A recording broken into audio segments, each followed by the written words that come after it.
ये जो टॉपिक है इसको की करके जो हम डिस्कस करते हैं, ये क्या है, ये हमारे लाइफ का जो व्यक्ति का किसी भी इंसान का जो जीवन का जो स्टेजेस होता है, जैसे वो न्यू बॉर्न है, फिर वो इंफेंट है, फिर टोडलर है। तो ये जो उनका लाइफ का स्टेजेस हुआ, उन अलग अलग लाइफ के स्टेजेस में जो है इन्वायरमेंट का उनके उन स्टेजेस के ऊपर क्या इफेक्ट देखने को मिलता है, वो व्यक्ति को कैसे प्रभावित करता है अलग अलग स्टेजों में, इस चीज को जो है हम इसमें जानेंगे। तो ये जो है एक व्यक्ति का अलग अलग अपना जीवन का जो है स्टेजेस है, इसको हम जो है एक एक करके समझते हैं। सबसे पहले आता है न्यू बॉर्न। न्यू बॉर्न का मतलब क्या, न्यू बॉर्न हम इसे कहते हैं किसी भी बच्चे का जो जन्म हुआ है अभी, तो 0 से लेके 28 दिन तक के जो बच्चे होते हैं उसको क्या कहा जाता है, न्यू बॉर्न कहा जाता है, उसे नवजात शिशु कहा जाता है। तो अब न्यू बॉर्न के ऊपर जो है इन्वायरमेंट का इफेक्ट कैसे पड़ता है, इसी चीज को तो हम जानेंगे, क्योंकि ये भी क्या है, अब ये स्टार्टिंग स्टेज है ना, अब बच्चे का जन्म हो चुका है, अब बच्चा धीरे धीरे क्या होगा, ग्रोथ एंड डेवलपमेंट होगा। तो स्टार्ट तो यहीं से हुआ ना, तो इसलिए जो है स्टार्टिंग से ही हम देखेंगे कि इन्वायरमेंट जो है वो किस तरीके से किसी व्यक्ति को प्रभावित कर रहा है उनके जीवन के अलग अलग स्टेजों में। तो जो न्यू बॉर्न है, 0 से 28 दिन का जो बच्चे है उसको न्यू बॉर्न कह रहे हैं। अब मान लेते हैं किसी बच्चे का जन्म हुआ, ठीक है, पहले वो कहाँ था, वो अपने माँ के यूट्रस में था। बच्चा जो है पहले अपने माँ के यूट्रस में था, फिर अब वो क्या हुआ, एक्सटर्नल इन्वायरमेंट के कांटेक्ट में आया। पहले वो इंटरनल इन्वायरमेंट के कांटेक्ट में था। तो जैसे वो एक्सटर्नल इन्वायरमेंट के कांटेक्ट में आता है तो बहुत सारी चीजें जो है ना वो चेंज होती है। जैसे कि अंदर जो है, जब वो माँ की यूट्रस में था, वहां का टेम्परेचर, फिर इन्वायरमेंट का टेम्परेचर सांस उससे नहीं लेना हो रहा होता है, ठीक है। वो जो प्लासेंटा से कनेक्टेड था अम्बिलिकल कॉर्ड के थ्रू जो है उसको ऑक्सीजन जो मिल रहा था, न्यूट्रिशन मिल रहा था। लेकिन जैसे ही बच्चे का जन्म हुआ, अब क्या है, उसको रिस्पायरेशन का जो प्रोसेस है वो खुद करना है, श्वसन की जो प्रक्रिया है उसको खुद देनी है। तो ऐसे कंडीशन में क्या होता है कि जब ये चेंज आया, उनका जो इंटरनल इन्वायरमेंट है, अब बच्चा एक्सटर्नल इन्वायरमेंट में आया, तो इस चेंज के कारण क्या होता है कि बच्चे को इस चेंज के साथ जो है एडजस्ट करना पड़ता है, इसको अडेप्ट करना पड़ता है। अगर जो है बच्चा जो है इस चेंज के साथ एडजस्ट कर गया, इसके साथ वो ढाल लिया खुद को, तो बच्चा जीवित रह सकता है। लेकिन अगर नहीं ढाल पाया तो उसको क्या होगा, मतलब अपने जीवन को जीने में जो है उसे क्या होगी, कठिनाई होगी। तो क्या था, हमने इस चीज को जाना ना कि जब हमने बात की टेम्परेचर, ह्यूमिडिटी, लाइट, तो ये सारा चीजें क्या है, ये इन्वायरमेंट का हिस्सा है ना। अब बच्चा क्या है, ये सारी चीजों का बच्चे के ऊपर क्या पड़ेगा, इफेक्ट देखने को पड़ेगा। अगर बच्चा एडजस्ट कर गया तो अच्छी बात है, अगर बच्चा एडजस्ट नहीं कर पाया तो उनका डेवलपमेंट के ऊपर जो है इसका इफेक्ट देखने को मिलेगा। तो मान लेते हैं कि बच्चे को अगर जन्म के बाद फेवरेबल इन्वायरमेंट मिला, तो बच्चे का जो डेवलपमेंट है वो क्या होगा, तेजी से होगा, रफ्तार से होगा, बच्चा जो है वो उसका अच्छे से विकास होगा, सिंपल शब्दों में कह दो। और लेकिन अगर बच्चे का जो है जन्म के बाद जो उसे इन्वायरमेंट मिला वो फेवरेबल नहीं है, वो अनुकूल नहीं है, तो बच्चे का जो डेवलपमेंट है, जो उसके विकास का जो दर है वो क्या हो जाएगा, धीमा हो जाएगा, ठीक है, या बहुत ही ज्यादा धीमा देखने को मिल सकता है।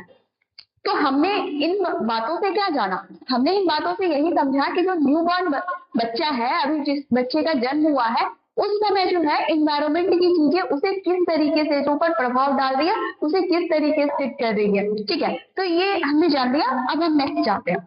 नेक्स्ट है हमारा इन्फेंट। इन्फेंट हम किस एज ग्रुप के बच्चे को कहते हैं, 28 दिन से लेके जो 1 साल का जो बच्चा होता है, या 1 मंथ से लेके 1 साल का जो बच्चा होता है, उसको हम क्या कहते हैं, उसको हम इन्फेंट कहते हैं, ठीक है। तो इन्फेंट के ऊपर जो है इन्वायरमेंट का कैसे इफेक्ट पड़ेगा, हम इसको देखते हैं। देखिए, जब बच्चा इतना छोटा है, इन्फेंट है बच्चा, तो वो क्या होता है, वो अपने घर में ही रहता है, और ज्यादा समय जो होता है अपनी फैमिली के कांटेक्ट में रहता है, उससे भी ज्यादा तो अपने मम्मी पापा के कांटेक्ट में रहता है, अपने माता पिता जो भी है उस बच्चे के, उसके कांटेक्ट में रहता है। और इस एज में जो है क्या होता है, बच्चे का जो वृद्धि और विकास होता है, शारीरिक विकास हो या मानसिक वृद्धि विकास हो, ये क्या होता है, थोड़ी तेजी से देखने को मिलता है इन्फेंट एज ग्रुप में। तो इस कंडीशन में क्या होता है कि बच्चा किसके कांटेक्ट में ज्यादा है, अपने फैमिली के कांटेक्ट में ज्यादा है, तो उसके परिवार का जो इन्वायरमेंट है इसका इफेक्ट क्या होगा, बच्चे के विकास पे देखने को मिलेगा, बच्चे के डेवलपमेंट पे देखने को मिलेगा। फैमिली का अगर इन्वायरमेंट अच्छा होगा तो बच्चे का डेवलपमेंट अच्छे तरीके से हो जाएगा। फैमिली का इन्वायरमेंट जो है वो फेवरेबल नहीं हुआ, वो अच्छा नहीं हुआ, तो इसका इफेक्ट जो होगा बच्चे के डेवलपमेंट में देखने को मिलेगा। उनका डेवलपमेंट जो है वो स्लो भी हो सकता है, वो रुक भी सकता है, लगभग लगभग मतलब बहुत धीमी गति से देखने को मिल सकता है। तो ये हम देख रहे हैं। अब हमारा नेक्स्ट स्टेज आता है। नेक्स्ट है हमारा टोडलर। टोडलर जो होता है इसका टाइम पीरियड होता है 1 साल से 3 साल के जो बच्चे होते हैं उसको टोडलर कहते हैं। अब देखिए, अब जब बच्चा 1 से 3 साल का है तो अलग अलग बच्चों में होता है ना कि कोई बच्चा थोड़ा जल्दी जो है चलना सीख जाता है, कोई होता है जो घुटने के बल चलता है, फिर धीरे धीरे करके थोड़ा टाइम लेता है, क्योंकि बच्चे अलग अलग बच्चे में जो है ये टाइम ड्यूरेशन जो होता है थोड़ा अलग अलग हो सकता है। लेकिन लगभग जो है 1 से 3 साल का जो बच्चा होता है, जो टोडलर होता है, वो क्या होता है, घुटने के बल चलने लग जाता है नॉर्मली, या फिर जो है वो खड़ा भी होने लग जाता है, थोड़ा थोड़ा जो है वो चलने भी लग जाता है। तो इस तरीके की चीजें जो है हमें इस एज ग्रुप में देखने को मिलती है। जब बच्चा इस तरीके से होता है तो टोडलर एज ग्रुप में क्या है कि बच्चा फैमिली के कांटेक्ट में तो रह ही रहा है, लेकिन अब बच्चा थोड़ा बड़ा है तो आसपास के जो लोग हैं ना उनके भी वो कांटेक्ट में आता है, जैसे आस पड़ोस के जो लोग हैं उनके भी कांटेक्ट में बच्चा थोड़ा आता है। तो इस एज ग्रुप में जो है बच्चे के ऊपर पारिवारिक जो उनका फैमिली का एनवायरमेंट है इसका तो इम्पैक्ट देखने को मिलेगा ही मिलेगा, लेकिन इसके साथ साथ जो सामाजिक वातावरण है बहुत हल्की मात्रा में ही, लेकिन उस सामाजिक वातावरण का प्रभाव बच्चे के विकास पे हमको देखने को मिलेगा टोडलर एज ग्रुप के बच्चों में। नेक्स्ट है हमारा प्री स्कूल एज।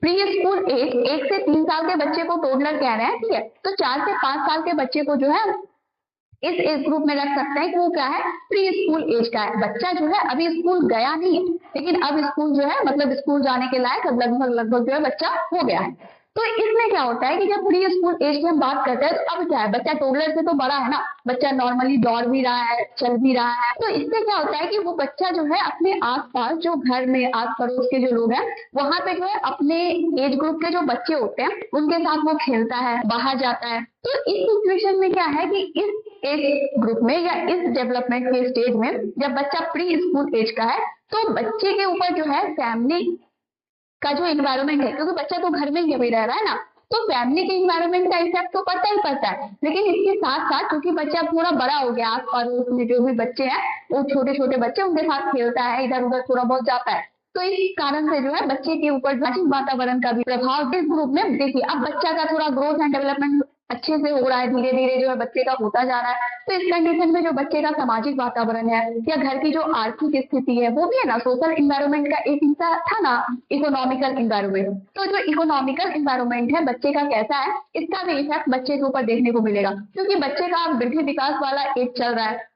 अगर बच्चे की आर्थिक स्थिति घर की अच्छी नहीं होगी तो उसको सही तरीके से जो है पोषण नहीं मिल पाएगा, सही मात्रा में पोषण नहीं मिलेगा तो उसको हेल्थ इशू या माल न्यूट्रिशन जैसी जो समस्या है देखने को मिल सकती है। तो इस ग्रुप में हमने समझा फैमिली के जो इन्वायरमेंट है उनका भी इफेक्ट पड़ेगा और सोशल इन्वायरमेंट है जिसका एक पार्ट जो है इकोनॉमिकल इन्वायरमेंट भी है, जो सोशल इन्वायरमेंट का ही एक पार्ट है, इसका भी जो है इफेक्ट इस एज ग्रुप में देखने को मिलेगा। नेक्स्ट है हमारा स्कूल एज और चाइल्डहुड।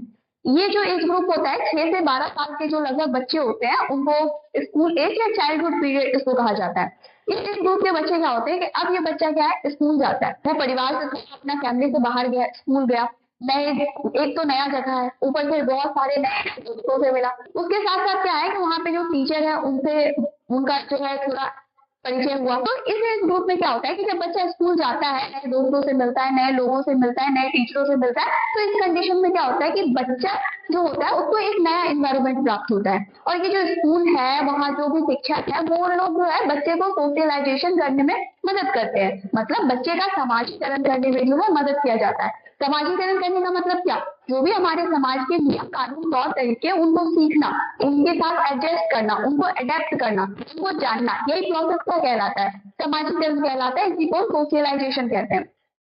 तो स्कूल में जो है इस प्रोसेस के थ्रू भी बच्चे को जो है चीजें सिखाई जाती है, समाज के जो भी नियम कानून है वो भी बताए जाते हैं, क्योंकि स्कूल में अगर बच्चा जा रहा है तो वहाँ भी तो कुछ नियम कानून है ना, जिससे स्कूल में इतने टाइम पे आना है, इतने बजे जाना है, इतना बजे लंच होगा, तो वो भी कुछ रूटीन बना हुआ है, वो भी कुछ टाइम टेबल है, वो नियम कानून है, तो वो भी बच्चे को क्या किया जाता है, बताया जाता है कि हाँ ये टाइम है, यहाँ आना है, इस टाइम में जो है छुट्टी होगी, इस टाइम में ये करना है, इसमें साइन कराया जाएगा। तो अब क्या है बच्चे को जो है लगभग हम कह सकते हैं मिला जुला कर कि सोशलाइजेशन करने का जो है बच्चे को समाजीकरण का जो है प्रयास किया जाता है इस एज ग्रुप में बच्चे को स्कूल के द्वारा। इसके बाद क्या है कि जब बच्चे को नया नया एनवायरनमेंट मिलता है तो स्कूल में जो है बच्चे के मॉरल वैल्यू के डेवलपमेंट पे भी जो है जोर दिया जाता है, जो नैतिक शिक्षा होती है उसके विकास पे जो है बच्चे को जोर दिया जाता है। जब टीचर इस तरीके से जो है करते हैं बच्चे में क्या होता है मॉरल वैल्यू का विकास होता है। तो अगर बच्चा जिस इन्वायरमेंट में गया है, बच्चा स्कूल गया है, तो अगर उन्होंने इन्वायरमेंट जो है सुटेबल होगा, अगर वो अच्छा होगा तो बच्चा जो है उसका डेवलपमेंट अच्छी तरीके से होगा। लेकिन अगर उनका इन्वायरमेंट जो है अपोजिट है, अच्छा नहीं है, खराब इन्वायरमेंट वहाँ का मिल गया, तो बच्चा जो है वो आपराधिक प्रवृत्ति का भी हो सकता है। हम ये क्या जाने कि बच्चों के ऊपर जो है अलग-अलग स्टेजेस में अलग-अलग तरीके का जो एनवायरनमेंट है वो क्या कर रहा है उसके ऊपर जो हम देख रहे हैं। जैसे हमारा एडोलसेंस है, इसको हम मान सकते हैं मतलब 13 साल से लेके फिर 20-22 साल तक का जो समय होता है, 13 से लेके 20-22 साल का जो समय होगा वो किसके अंदर चला जाएगा, एडोलसेंस के अंदर, किशोरावस्था के अंदर चला जाता है। तो इसमें क्या होता है, इसमें जो बच्चे होते हैं, इसमें जो व्यक्ति होता है वो परिवार की तुलना में जो है समाज के ज्यादा कॉन्टेक्ट में रहता है। मतलब धीरे धीरे क्या हो रहा है, बच्चा पहले पूरा फैमिली में ही था, जब वो बहुत था इंसान था, पूरा फैमिली से बिल्कुल बाहर नहीं निकल रहा था, सोसाइटी का जो इन्वायरमेंट था, जो सोशल इन्वायरमेंट था, उससे वो बहुत ज्यादा इफेक्टेड नहीं था। लेकिन जैसे जैसे बच्चा बड़ा हो रहा है वो सोसाइटी के कॉन्टेक्ट में जा रहा है, ठीक है। तो ये जो एडोलसेंस पीरियड है, किशोरावस्था है, इसमें क्या हो रहा है कि बच्चा जो है वो घर की तुलना में जो है सामाजिक वातावरण के जो है कॉन्टेक्ट में ज्यादा देखने को मिल रहा है। फिर वो स्कूल है, कॉलेज है, फ्रेंड है, अपना कुछ काम हो गया है। उस तरीके से क्या हो रहा है कि बच्चा जो है फैमिली के एनवायरनमेंट से ज्यादा जो है वो सोशल एनवायरनमेंट के कॉन्टेक्ट में देखने को मिल रहा है। इस ग्रुप में जो एडोलसेंट एज ग्रुप है, तो इस ग्रुप में जो है बच्चे के ऊपर ज्यादा इफेक्ट किसका पड़ेगा, फैमिली के एनवायरनमेंट का या सोशल एनवायरनमेंट का। तो बच्चा ज्यादातर सोशल एनवायरनमेंट के कॉन्टेक्ट में है, तो उसी एनवायरनमेंट का जो है इफेक्ट डेवलपमेंट में देखने को मिलेगा। इस ग्रुप में क्या होता है, जो बच्चा होता है वो अपना पहचान बनाने की कोशिश करता है, अपनी खुद की आइडेंटिटी जो है फैमिली में पहचान लोगों से नाम मिल रहा है या पहचान ये वो तो ठीक है, चलो वो भी आप चले, लेकिन उसकी आइडेंटिटी है उसको वो ढूंढना चाहता है, अपनी खुद की पहचान बनाने की कोशिश करता है।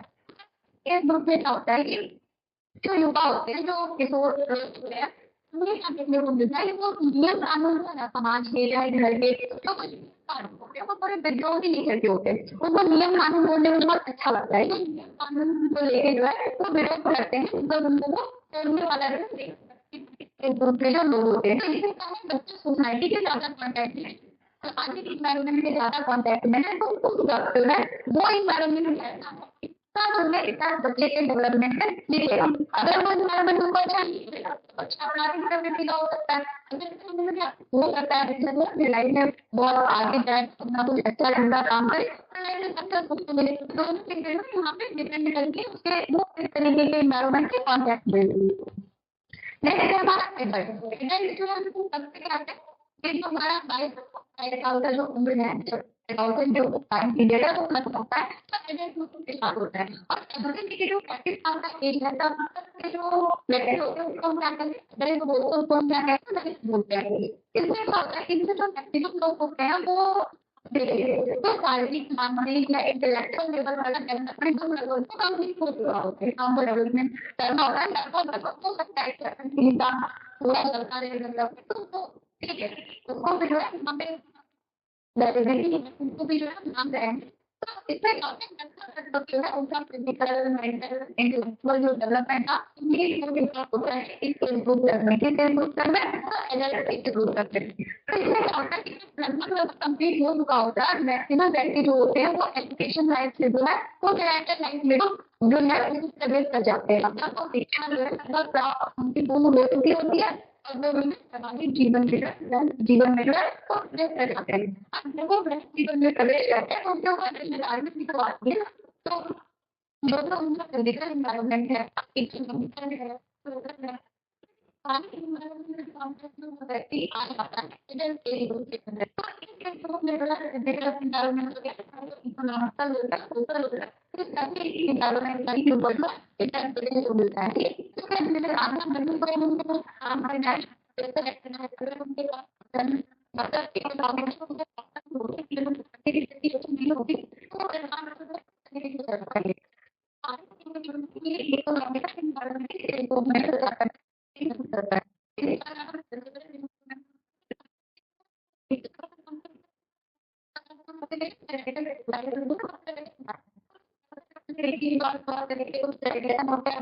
फॉलो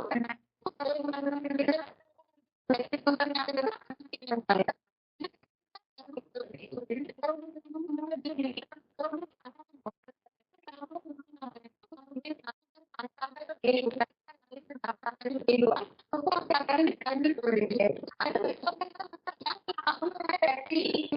क्या होता है फिजिकली रूप से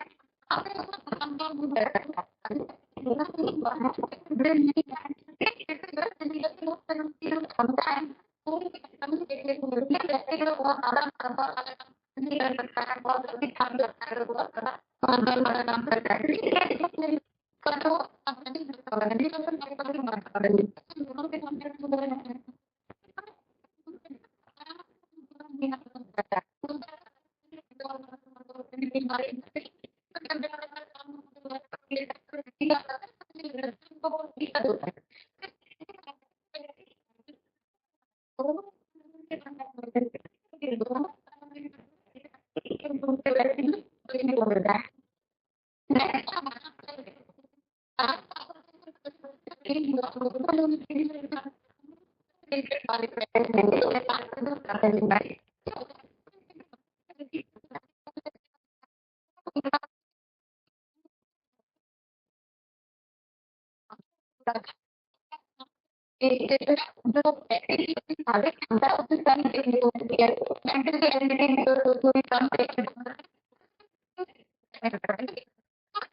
का जो इंटरेस्टेड होता है,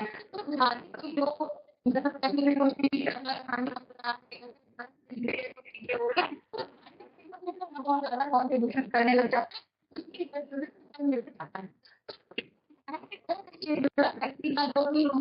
एनवायरमेंट है, फैमिली का एनवायरमेंट है, वो व्यक्ति को अकेला महसूस करता है। एनवायरमेंट है, सोशल एनवायरमेंट है, ये सारा एनवायरमेंट का जो व्यक्ति के ऊपर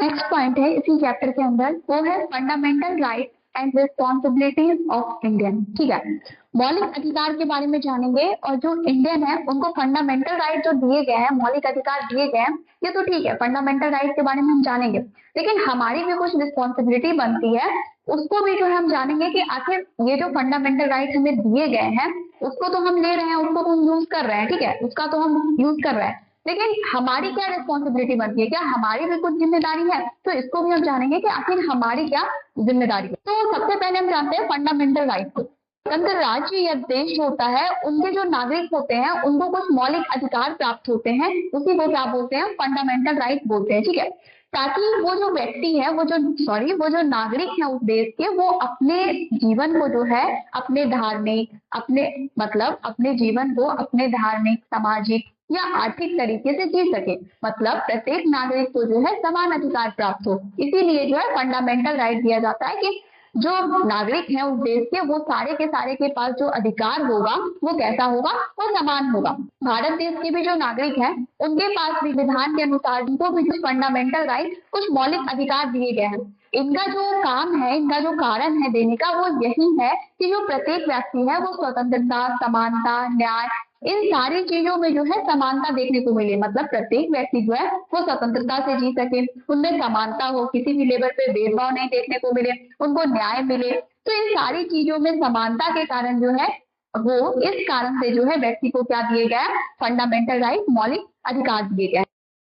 तो एक एक करके जो है सारे फंडामेंटल राइट को डिस्कस करते हैं। पहले तक फंडामेंटल राइट जो थे वो 7 थे, मतलब 7 थे फंडामेंटल राइट, लेकिन जो है संविधान संशोधन हुआ, 44वां संविधान संशोधन में जो है एक और हमारा फंडामेंटल राइट था, वो क्या था, राइट टू प्रॉपर्टी, प्रॉपर्टी का अधिकार था, उसको जो है क्या कर दिया गया, इससे रिमूव कर दिया गया। किस संविधान संशोधन के अंतर्गत, तो 44वें संविधान संशोधन के अंतर्गत। ठीक है, संपत्ति का जो अधिकार था उसे हटा दिया गया। तो अब टोटल कितने हैं, 6 फंडामेंटल राइट है, इसको हम देखते हैं एक एक करके। सबसे पहला हमारा है राइट टू इक्वालिटी, मतलब हुआ समानता का अधिकार। जो हमारा संविधान है उसमें जो अनुच्छेद 14 है उसके अंतर्गत इसके बारे में हमें जानकारी मिलती है। उसमें ये कहा गया है कि जो चाहे भारत का जो भी नागरिक है वो कानून के सामने जो है वो कोई भी व्यक्ति हो वो क्या होगा, समान होगा।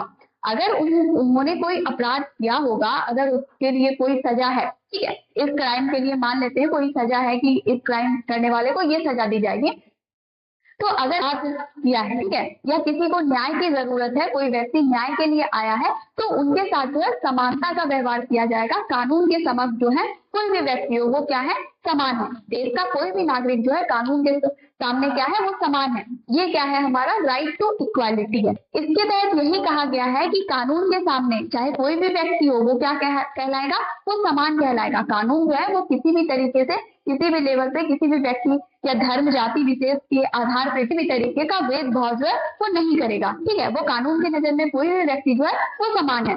अगर उसके लिए दंड ये है, अगर उसके अपराध के अकॉर्डिंग, तो उसको वो दिया जाए। कानून के नजर में क्या है, सभी व्यक्ति जो है वो समान है। इसके साथ साथ ही भी व्यक्ति के साथ धर्म जाति लिंग के आधार पर जो है भेदभाव नहीं किया जाएगा। ये अधिकार क्या कहलाया, राइट टू इक्वालिटी, समानता का अधिकार, सब क्या है, समान है। दूसरा है हमारा राइट टू फ्रीडम, स्वतंत्रता का अधिकार। इसके अंतर्गत ये कहा गया कि अगर कोई व्यक्ति है वो क्या है कि वो इंडिया में जो है वो कहीं भी ट्रेवल कर सकता है, कहीं भी आ जा सकता है पूरे इंडिया में जो है। इसके अलावा वो कहीं भी रह सकता है, इस बात की उसे स्वतंत्रता है। दूसरा वो कि वो कहीं भी प्रॉपर्टी खरीद सकता है या बेच सकता है, इस बात की उसे स्वतंत्रता है। इसके अलावा अगर कोई व्यक्ति कुछ प्रदर्शन करना चाह रहा है, वो कुछ ग्रुप का निर्माण करना चाह रहा है, तो वो कर सकता है, इस बात की उसे स्वतंत्रता है। लेकिन अगर जो व्यक्ति जो प्रदर्शन कर रहा है वो उसमें किसी भी तरीके का अस्त्र शस्त्र का उपयोग नहीं किया जाना चाहिए। कोई भी व्यक्ति जो वो शांतिपूर्ण प्रदर्शन करने की उसे क्या है, स्वतंत्रता है। ये क्या है, हमारा राइट टू फ्रीडम है। अगर कोई व्यक्ति है, किसी को नजरबंद कर लिया गया है, ठीक है, तो वो इसके अगेंस्ट में जो है वो कानून से मदद ले सकता है, इसके अगेंस्ट में जो है वो कानून के पास अपील कर सकता है। इस बात की भी जो है हमें स्वतंत्रता प्राप्त है। तो ये क्या है, राइट टू फ्रीडम। तीसरा हमारा आता है शोषण के विरुद्ध अधिकार। इसमें क्या है, कोई भी व्यक्ति है, व्यक्ति को खरीदना और बेचना ये जुर्म है। तो अगर किसी भी के द्वारा ये किया जा रहा है तो वो इसके अगेंस्ट जो है वो मदद मांग सकता है कानून से, उसका मदद किया जाएगा। तो किसी भी इंसान को खरीदा या बेचा जाना नहीं चाहिए। जो बच्चा है वो 14 साल से कम उम्र के बच्चे को जो है किसी भी तरीके के व्यावसायिक काम को नहीं कराना चाहिए। अगर कोई व्यक्ति है, ठीक है, वो उसके पास कुछ मतलब पैसे वगैरह है, तो उनका जो पैसा है वो कोई भी व्यक्ति जो है जबरदस्ती जो है उसको छीन नहीं सकता है। इसके अगेंस्ट में वो कानून से मदद ले सकता है। मतलब शोषण के विरुद्ध अगर हमारा शोषण हो रहा है तो इसके अगेंस्ट जो है हमें मदद मिलेगी, हमें ये अधिकार प्राप्त है कि हम इसके अगेंस्ट जाके मदद मांग सकते हैं। कोई भी व्यक्ति किसी व्यक्ति को दास गुलाम इस तरीके से बना के नहीं रख सकता है। वो है राइट टू रिलीजियस फ्रीडम, धार्मिक स्वतंत्रता का अधिकार। इसमें ये कहा गया है कि प्रत्येक व्यक्ति जो भारत देश में के रहने वाले हैं वो किसी भी धर्म को अपनाने के लिए स्वतंत्र है। वो किसी भी धर्म को अपना सकते हैं, वो उनका प्रचार कर सकते हैं। इसके साथ साथ ये भी कहा गया है कि किसी भी व्यक्ति को जो है जबरदस्ती जो है धर्म परिवर्तन नहीं कराया जाना चाहिए। अगर कराया जा रहा है तो उसके अगेंस्ट जो है वो कानून से मदद मांग सकता है। इस बात की जो है हमें फंडामेंटल राइट प्राप्त है। तो जबरदस्ती जो है धर्म परिवर्तन नहीं कराना चाहिए। प्रत्येक व्यक्ति को अपने धर्म को मानना चाहिए और दूसरे के धर्म का जो है सम्मान करना चाहिए। अपना धर्म जो है उसका पालन करे और दूसरे के धर्म का सम्मान करे। और नेक्स्ट ये है कि जो गवर्नमेंट स्कूल है, जो सरकारी स्कूल है, उसमें धर्म की शिक्षा नहीं दी जाएगी। तो ये किसके अंतर्गत था, right to religious freedom. Next है हमारा culture and educational right. Culture and educational right में ये दिया गया है कि प्रत्येक व्यक्ति को अपनी भाषा, अपनी संस्कृति, अपनी जाति, अपनी लिपि को जो है बचा के रखने का अधिकार है। वो इसे बचा सकता है, ठीक है, इसका उसे राइट प्राप्त है। इसके साथ साथ जो सरकारी स्कूल हैं, जो गवर्नमेंट स्कूल है, उसमें जो है कोई भी व्यक्ति जो है वो शिक्षा प्राप्त कर सकता है, चाहे वो कोई अमीर घर का बच्चा हो या किसी गरीब घर का बच्चा हो। मतलब कोई भी व्यक्ति जो है वो सरकारी स्कूल में शिक्षा प्राप्त कर सकता है। वो इसके अंतर्गत जो है हमें ये राइट प्राप्त है। नेक्स्ट है हमारा राइट टू कॉन्स्टिट्यूशनल रेमेडी। तो ये जो है इसके अंतर्गत ये कहा गया है कि अगर हमारे जो फंडामेंटल राइट है ये 6 है ना, तो इसके अंतर्गत ये कहा गया है कि ये जो राइट हमें दिए गए हैं ऊपर, अगर उसका कोई अपहरण करता है या किसी की हाल में जो है उसका हनन होता है तो उसके अगेंस्ट जो है कोई भी व्यक्ति हाई कोर्ट में, सुप्रीम कोर्ट में जाके अपील कर सकता है।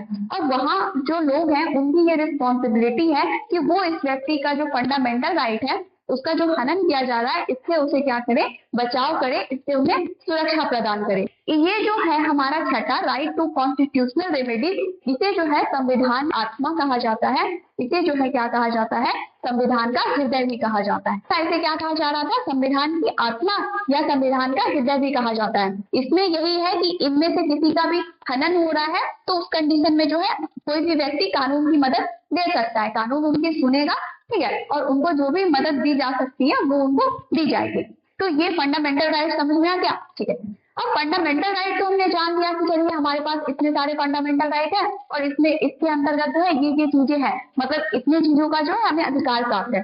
लेकिन देखिए ये जो फंडामेंटल राइट है वो हर कंडीशन में, हर सिचुएशन में जो है व्यक्ति को ये सारे अधिकार प्राप्त नहीं होते हैं। कुछ कंडीशन ऐसा होता है, कुछ सिचुएशन ऐसा होता है जिसमें जो होता है उनके फंडामेंटल राइट जो है वो उनको नहीं मिलते, फंडामेंटल राइट छीन लिए जाते हैं, या कुछ सिचुएशन में जो वो ऑटोमेटिक ही है जो फंडामेंटल राइट जो उनके छीन जाते हैं। तो वो कौन सा सिचुएशन है, वो कौन सा कंडीशन है, तो इसमें हम कुछ कंडीशन को डिस्कस करेंगे। तो हमारा नेक्स्ट पॉइंट है सस्पेंशन ऑफ फंडामेंटल राइट। कहने का मतलब ये है, सस्पेंशन का हिंदी होता है निलंबन, ठीक है। तो कौन कौन सी ऐसी परिस्थितियां हैं जिसमें हमारे फंडामेंटल राइट जो है वो सस्पेंडेड हो जाते हैं, उनका सस्पेंशन हो जाता है, निलंबन हो जाता है। तो सबसे पहला जो हमारा फंडामेंटल राइट का सस्पेंशन होने वाला कंडीशन है वो ये है जब जो राष्ट्रपति है, हमारे देश के जो प्रेसिडेंट है, वो आपातकाल, ठीक है, वो इमरजेंसी जो है अगर वो घोषित कर देते हैं तो इस कंडीशन में क्या है, व्यक्ति का फंडामेंटल राइट जो है वो छिन जाता है। जो व्यक्ति के कुछ फंडामेंटल राइट है वो क्या हो जाते हैं, ऑटोमेटिक छिन जाते हैं। अगर कोई राष्ट्रपति है, कोई प्रेसिडेंट है, वो इमरजेंसी क्यों घोषित करते हैं, तो अगर कोई बहुत बड़ा जो है हमारे देश के ऊपर संकट मंडरा रहा है, कोई वॉर हो गया, तो इस कंडीशन में जो है वो क्या करते हैं, जो राष्ट्रपति होते हैं वो आपातकाल घोषित करते हैं। तो इस कंडीशन में क्या है कि जो व्यक्ति का फंडामेंटल राइट है वो क्या हो जाता है, खत्म हो जाता है। तो उस समय के लिए जब तक वो इमरजेंसी लगा हुआ है तब तक के लिए उनके फंडामेंटल राइट जो है वो छिन जाते हैं ऑटोमेटिकली। कंडीशन हो गया जब राष्ट्रपति क्या करे, आपातकाल घोषित करे, तब ये जो है उनका सस्पेंशन हो जाता है, किनका, हमारे फंडामेंटल राइट का। क्योंकि जब जो राष्ट्रपति है जब कुछ तभी आपातकाल घोषित करते हैं जब कुछ दिक्कत वाली सिचुएशन चल रही हो, ठीक है। तो इस कंडीशन में जो पावर है ना वो सेंट्रल गवर्नमेंट के पास चला जाता है, वो केंद्र के पास चला जाता है। तो वहीं से जो भी ऑर्डर आएगा उनको जो है बाकी लोगों को फॉलो करना होता है। उस कंडीशन में अगर आप जाके कहिएगा हमें तो स्वतंत्रता का अधिकार है, हमें तो समानता का अधिकार है, हमें तो अपने धार्मिक स्वतंत्रता का अधिकार है, तो उस कंडीशन में इन सारी चीजों की वैलिडिटी नहीं रह जाएगी। तो इसमें से जो कुछ फंडामेंटल राइट होते हैं वो क्या हो जाते हैं, ऑटोमेटिक छिन जाते हैं। कब, जब इमरजेंसी लागू होता है प्रेसिडेंट के द्वारा, जब वो इमरजेंसी घोषित करते हैं। तो पहला ये मतलब कंडीशन हो गया। दूसरा ये हो गया कि अगर संविधान में संशोधन हो गया, मान लीजिए ये फंडामेंटल राइट है, कल को जो है संविधान में संशोधन हो जाता है, इसमें से एक राइट को हटा दिया जाता है, तो उसके बाद भी अगर कोई व्यक्ति आके ये कहे कि फंडामेंटल राइट तो था ना, आज संविधान में संशोधन हुआ तो उसका वैलिडिटी नहीं है, हम तो उसी को वैलिड मानेंगे, हम तो वही करेंगे, तो ऐसा नहीं है। संविधान में अगर संशोधन हो गया तो वो जो फंडामेंटल राइट थे उनका क्या हो जाएगा, ऑटोमेटिक जो है वो खत्म हो जाएगा। जैसे कि अभी हमने जाना है राइट टू जो प्रॉपर्टी था, जो संपत्ति का अधिकार था, वो 44वें संविधान संशोधन के अंतर्गत क्या हो गया, उसको हटा दिया गया, ठीक है, वो हट गया। तो उस कंडीशन में अगर कोई व्यक्ति, संविधान का संशोधन हो गया है लेकिन फिर भी वो उसको जो है पकड़े हुए है, उस जो पहले वाली चीजें थी और उससे वो कनेक्टेड जो है वो अधिकार की मांग कर रहा है, उस कंडीशन में जो है उनको नहीं, उनका फंडामेंटल राइट क्या हो जाएगा, सस्पेंशन हो जाएगा, क्योंकि चेंज हो चुका है ना, संविधान में संशोधन हो चुका है। वो कंडीशन हमने जाना। तीसरा ये है सेना में भर्ती होने पर, अगर कोई व्यक्ति सेना में भर्ती होता है तो उस कंडीशन में भी उनके जो कुछ फंडामेंटल राइट है वो क्या हो जाते हैं, उनके जो फंडामेंटल राइट है वो छीन लिए जाते हैं। वो कुछ फंडामेंटल राइट वो ऑटोमेटिकली खत्म हो जाते हैं जब वो सेना में भर्ती होता है।